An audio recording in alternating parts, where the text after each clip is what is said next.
Welcome to School Scene. I'm your host, Naperville 203 Superintendent Dan Bridges. More than 16,500 students grow, learn, and thrive in our 22 schools across Naperville, Bolingbrook, Lisle, and Woodridge. It's our goal to ensure each student receives a first-class education and graduates well prepared for their next phase of life, whatever that may be. In this episode, we'll revisit a transitional time in a student's growth and development, junior high.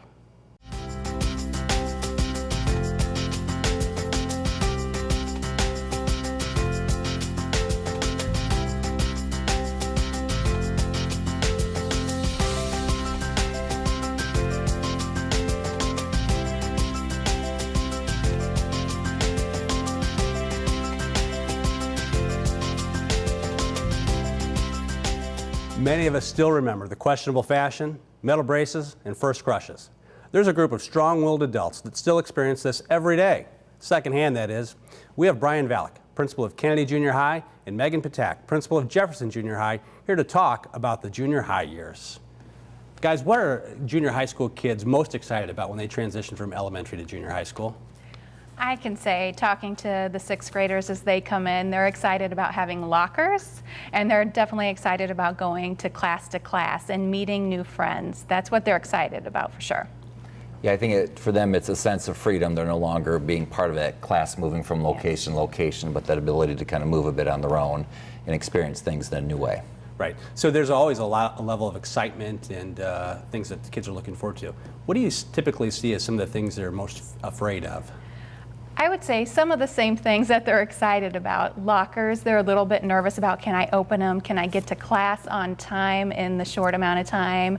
And we just reassure them over and over again, yes, we're there to help. I've opened 100 lockers so far this year, and that the whole body's there to help them and encourage them to just do their best. I think too, for many of our students, this is a new environment. So for instance, if they've been in our schools for a long time, they've been a part of that neighborhood school, and now they're being exposed to students from other schools, or even if they're new, just going from a school of maybe 400 or 500 students to a building maybe of 800 or 900 students. So the bigger environment, more people to know, can be a little intimidating for some of our students getting to know that. But I would think that as they prepare to transition off into high school, especially if they stay in District 203 to go to Naperville Central, Naperville North, what a great advantage for them to come out of a smaller feeder school into a junior high school and then the much larger school, right? Correct, Absolutely. yeah. Great opportunity to develop relationships. Tell me about a typical junior high school day. What's a student going to experience? We think there's a lot of things taking place. I think one of our main focuses is really to make that learning active. As you walk through the halls, you should see, peeking in the classrooms, that kids are up and about doing different things, whether it be with technology or science equipment or different equipment based on another activity, but moving around quite a bit so not focused in one place. Mm-hmm. You'll see a lot of collaboration too. That's the great thing in junior high, and what the teachers are working on, really bringing in social-emotional learning. So they're learning how to work together with their peers as well as with their teachers. You're going to see active, like Mr. Valek said as well, and you're going to see them be able to really problem solve and critical think on real-world solutions. Great. So our schools at the middle level, grades 6 through 8, and one of our schools, grades 5 through 8, are called junior high schools. And nationally, there's conversation about middle level education, right? What does it mean to be a middle school? Middle school certainly is that kind of that cohesiveness and synthesis of maybe students and adults working together. So for example, if we were truly a junior high, things would be maybe a little bit more random as far as our placement of students in classes and where they go. Using a middle school model allows us to employ that team concept, so we have the same group of students working with the same team of teachers, really get to know them as learners and as young adults. Megan, why is it so important that we team teachers at this level? I think it's really important because they're there to support the whole child, and as a team you can do that because they work on a daily basis within their team of teachers to problem solve for students. What are they learning really well? What do they struggle on? And let's work together as a team to enhance the learning for every single student. What are the most important things that our kids learn and experience at the junior high school level? I think if we think in terms of our mission, that whole concept of being a self-directed learner, if they learn about their learning strengths and their learning challenges and how to work with those two components of themselves, they're going to have a much more successful high school career. I would say relationship building too. I think it goes back to that collaboration. They really do learn at the junior high level how to work together with their peers, how to problem solve, and how to use each other's strengths to get to the best product in the long run. So the 6th grade level all the way up through 8th grade is not too early to begin thinking about post-secondary plans and what kids are going to do after they finish high school even. What types of things are they experiencing that are going to set them up for success post-secondary? I would say already in the classroom, they're doing a lot of real-world problem solving when they're in their collaborative groups. Teachers are making sure to bring real-world problems into the classroom and talk about them, address them. How can we work to find better solutions? Also, as a building level, we're bringing in career panelists already. Last year, we had 5 career panelists come in and talk about different jobs and careers to get students excited and start thinking about what do I want to do in the long run. I think we're fortunate enough that our students have access with our one-to-one deployment of Chromebooks, the access of really resources that are in the moment. So not using maybe data sets or information that may be 5 or 10 years old, but rather current information. So they're always seeing an updated view of what's taking place in the world around them. So if I were a current 5th grade student sitting here beginning my 5th grade year, knowing that just a year from now I'm going to be entering junior high school, those middle level years, what advice would you give me to prepare for that transition from elementary to junior high school? I would say be open-minded. You're going to have fun. You're going to learn tons, but you're going to have so many opportunities, whether that's activities, sports, what you learn in the classroom, also just through our performance arts and different things you can get involved in. So come in with an open mind and be ready to meet a lot of people and enjoy it. And really just to echo what Megan is saying, really just be looking forward to meeting new people, expanding that circle of friendship and contacts, and really getting to know a diverse group of students who are in our schools. Now, as a 6th grader entering, what additional advice would you give me to make the most of my junior high school years now that I'm there? I certainly be aware of and also understand that the adults in the building are there to help them. So if there are questions or concerns, there's literally dozens of adults in any building that are there to help steer students in the right direction if they encounter a problem or an obstacle. Absolutely. And practice your locker combination several times. Right. But also know that they have help if they can't get it, right? So we have such a strong academic program at the junior high school level. It also is really one of the first times our kids have exposure to so many co-curricular and extracurricular activities. What are some things that are available to our students additionally beyond just the classroom at the junior high level? I think that's where we have great things so students can explore what they're interested in, and they might try something and not like it, but we have things like our Science Olympiad after school, to a game club, to intramurals for those students who might not want to try out for other sports, or we have our more competition sports as well. So we have a huge venue of different things that students can get involved in before and after school hours. Yeah, many times kids feel like there's only athletics, and that's not the case. There are a lot of different clubs and activities that are based on interests. And I think in all of our schools, sometimes we see those clubs really develop from the students themselves. Students come forward with an interest. They want to meet other students who have the same interests, and we work with them to develop those activities. Yeah, I really believe that our co-curriculars, including our fine arts, our clubs and activities, and our athletics are so important to help us fulfill the district's mission statement that we're striving to do in the classroom, but it takes so many other things to do that. If I'm the parent, first-time parent of an incoming junior high school student, what do I need to know? It's okay. Like Brian said earlier, we have the staff there to support your child, and we are not going to let any child be left behind or feel like they don't have the support in school. We are there to take care of your child when they enter our building until they leave. And even after that, if you need to contact us, please do. We want to partner with you as a parent, and we hope you want to partner with us too. Yeah, just to echo that too, really that collaborative piece, the importance of as we encounter those challenges in school, how can parents really help us problem solve it? What are some things that will help our students grow, not only academically, but also grow social and emotionally? So it's important to stay involved. I know at the elementary level, Yes. parents tend to have a high level of involvement. It's important to stay engaged, right? Absolutely. Right. So for both of you who've had experience at other levels, what makes being an administrator at the junior high school level so special to you? I really feel about this level, students are a place where they wear their hearts on their sleeves, so they're going through a lot of maybe turbulent developmental changes, but still for them, there's that passion behind it, and really we see some exciting things take place with the kids. Absolutely. I love the positive energy, sometimes nervous energy, but it's so much fun every single day. There's something new that happens. The students are growing, and you truly do see their growth social, emotionally, and academically, 6th through 8th grade. And then the teachers have that same too. I love the team aspect, and I love the collaboration that you see with everybody.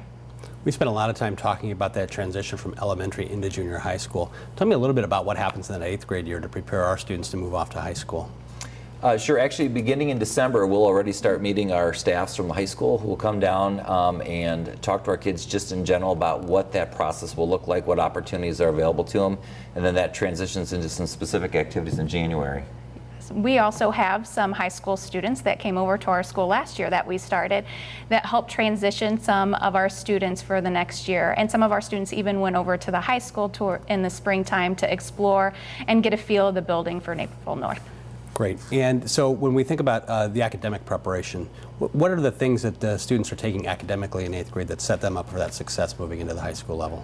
Most of our students in math are either taking a class which is the equivalent of either to pre-algebra or algebra, so depending on what route they're going there.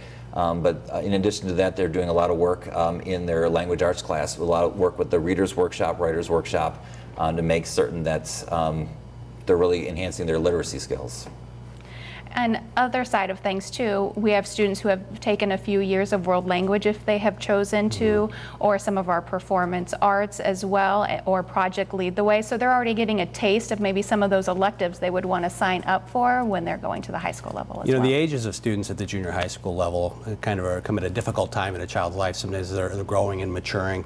Talk to me a little bit about the social emotional learning that happens at the junior high school level.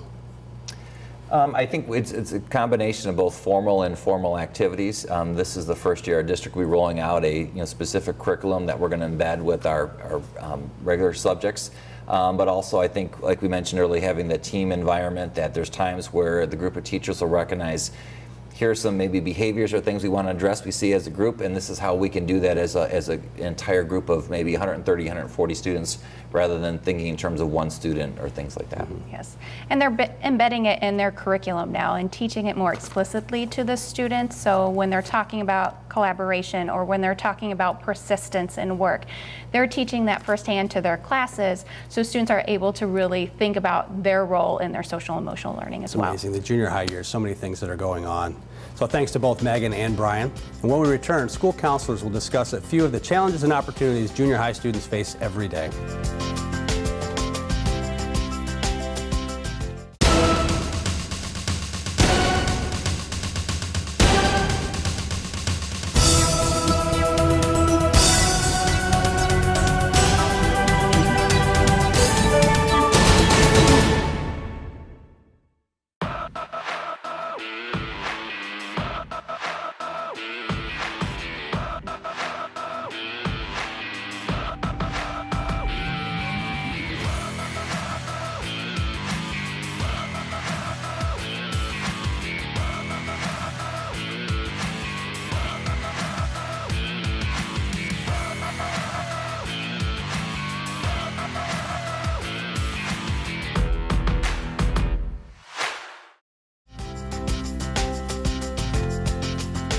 Welcome back.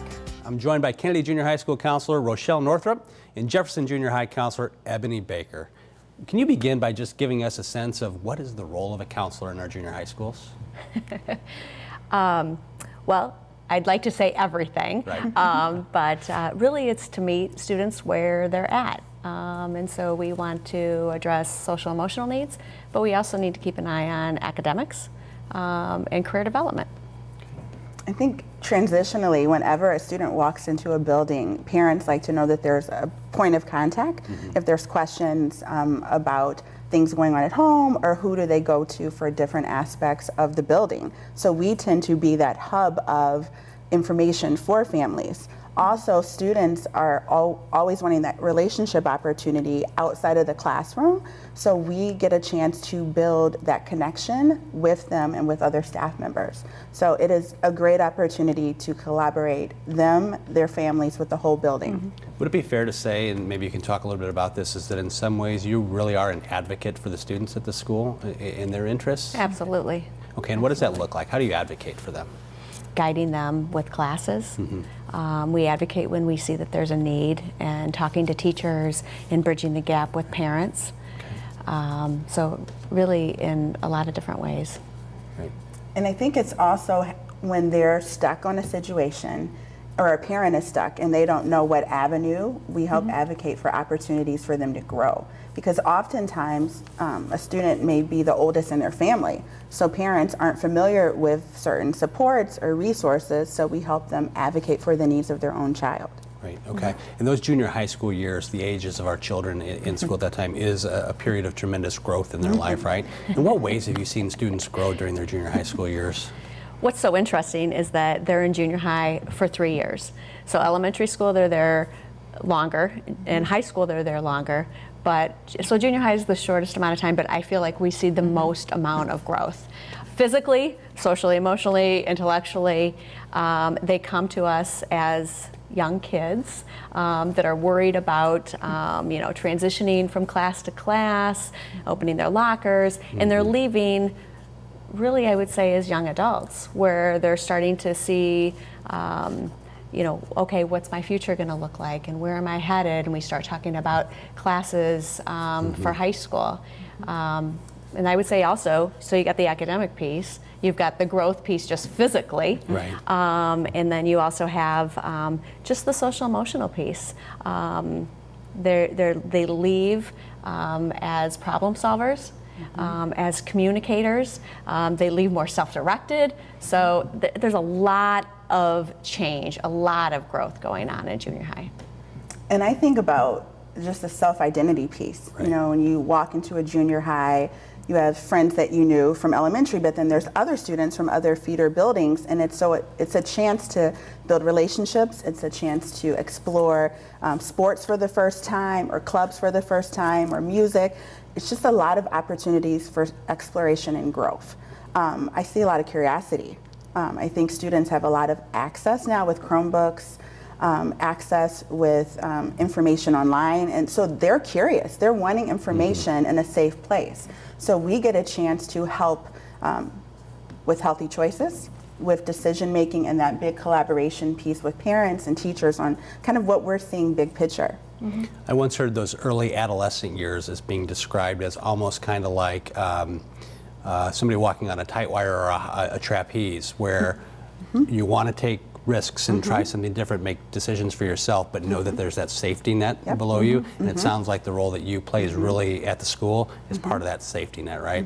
So the teachers also, as a former junior high school teacher and principal myself, sometimes I think it takes a special person to be a junior high school teacher. Patience comes to mind. What are some other characteristics that when you think about the junior high school kids, what do they need? What do they need from teachers? Yeah. Flexibility, understanding, patience. Right. Yeah. Ebony, what have you seen? I think the team approach at the junior high level is phenomenal, because the team is able to look at the assets that the student currently has and kind of build off of that and work with us on areas that are deficits. So I definitely think that flexibility piece that Rochelle talked about is so critical, because every day looks so different for students. One day they could walk in the door happy, the next day they got into an argument with a friend, so we're kind of problem solving on how to get them focused and able to make it through a school day. So I definitely think the flexibility, the patience, and that whole collaboration piece of sharing what we're seeing as a team is so critical. It's amazing to see how the world and how education has changed since 22 years ago when I became a junior high school teacher, or even longer from the time that I was a junior high school student. Talk to me about some of the challenges that you see students facing today as junior high school students. Maybe the three of us didn't experience when we were in junior high school. Well, I can just start with probably the most obvious, and that would be technology. They have the ability to see anything, get anything, learn anything in a second. And there's obviously some benefits to that, but at the same time, as parents and as educators, we need to help guide and we need to help teach kids responsibility and how to do that in a way that's going to we have positive outcomes. And that's a challenge because they are often many steps ahead of us. Oh, that's so true. Yeah. I'm just going to hit the self-confidence piece. I think because of social media and Facebook and other avenues, students want to feel very accepted at a much higher rate. And then if they don't feel that they fit into a certain group, it's often like, well, who am I? And helping them really develop that confidence of their strengths and what they want to do, and learning that, you know, everyone is different and you have something that you're bringing to the table that a student next to you can't. So social media has really changed the game for interactions, whether it's texting or Facebook or tweeting, and how students appropriately engage and safely engage in those behaviors is something that we have conversations with parents and students about a lot. So how has it changed your job then? The new challenges that they're facing? How have you seen your job as a counselor evolve over time? Learning along with them. Learning about the technology, addressing different concerns that maybe were not concerns in the past, such as social media, cyberbullying. We need to stay on top of those issues. Right. I think educating parents on what we hear. We learn from students. So if there are certain languages or things that students are seeing online, we want to learn about it. So then when we're having a parent meeting, or if we're using Canvas to share information, or our website, we're giving them heads up on things that we're seeing. But I think the big opportunity, like overall, is just making sure there's an opportunity to use technology in a positive way, and having that communication line open. For example, we can email students now, or we can use the same sites that teachers use for Canvas to get information to families and to students quicker than mail. Right. So right. I think it's helping families understand how to appropriately and safely use it, and helping counselors use it as a tool to get more information to families and students. It sounds like we ask you to do a lot. What's the most challenging part about being a junior high school counselor? You know, I would say that it's important that we meet students where they're at when they come in as a junior high, or into junior high, and they all come in at different spots, whether it's academically or socially and emotionally. And so kind of getting all of that to work for each individual student can be challenging. Having some tough conversations, having some challenging conversations with teachers, or difficult, approaching difficult topics with parents, to make sure that we are really kind of addressing that whole child. Sure. Exactly what Rochelle just said. I think it's the big picture of transitioning them in and making sure they have the skill sets to be successful at Naperville North or Naperville Central, and that we've hit those milestones from 6 to 7 to 8 successfully. And it is very much individualized. I mean, every student in the building is different, and helping them realize their assets and making sure they feel fully prepared for that final transition to high school. So I'm sure it can be challenging, but it also has to be incredibly rewarding. What's the Extremely. most rewarding part about being a junior high school counselor? It's interesting. We were talking before the show of just about how these kids really become our kids. You know, you start out at 6th grade and they're coming in, they're young, they're small, and all of a sudden you catch yourself calling them my kids, you know. So watching them grow and learn throughout the years that they're there, I would say is the most rewarding.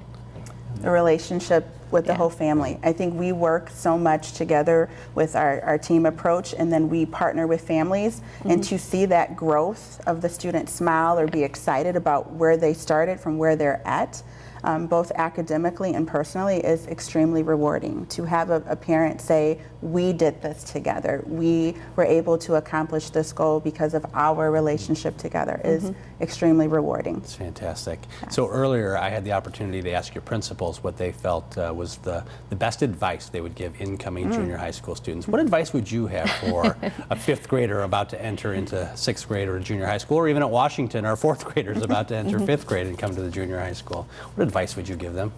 Have fun and keep things in perspective. Good advice. Ebony, what advice would you give? Talk to your counselor, share, like, it's okay to ask questions, and it's okay to say, I don't know and I'm afraid, or I need help. I think oftentimes students are hesitant to say feelings yet because they're just learning Right. us, but do not be afraid to ask. Let everyone know. So my oldest son is now a senior in high school, and I remember when he entered junior high school and kind of the anxiety I had. I'm imagining that's common among parents. What advice would you give parents of first-time incoming junior high school students? Get information. Ask questions. Reach out to the school. I'll have parents that will call and say, I'm sorry that I'm bothering you. And I say, no, this is why I'm here. Ask away. So get information and be involved. I think the programs we have within the school are important for parents to attend, whether it's a curriculum night or an athletic informational program. Any opportunity that the parent wants to connect with the school staff, whether it's calling us or just to come in the building to meet with their team, their students' team, is so critical in building that relationship piece. So definitely look for ways to kind of build that initial contact, and the rest will go smoothly. What types of experiences do you try to ensure that our students have to set them up for success at that high school level? The one thing that I think is important is that they start exploring their own interests.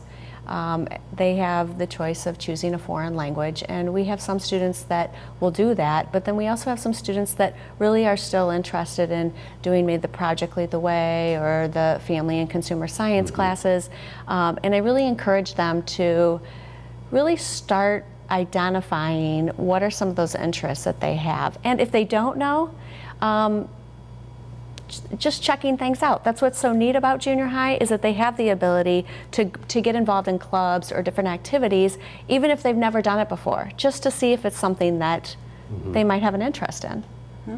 And I definitely think there's a lot of surveys or interest inventories that teachers do, that we do as counselors, to help guide the direction of certain electives or courses. The exploratories at the junior high level are amazing. The music programs are amazing. And also the world language classes carry over seamlessly. So I think there's so many opportunities to bridge that gap of what they started with to see that outcome at the high school level. So it sounds like the best advice is get involved early and stay involved throughout your experience. Great.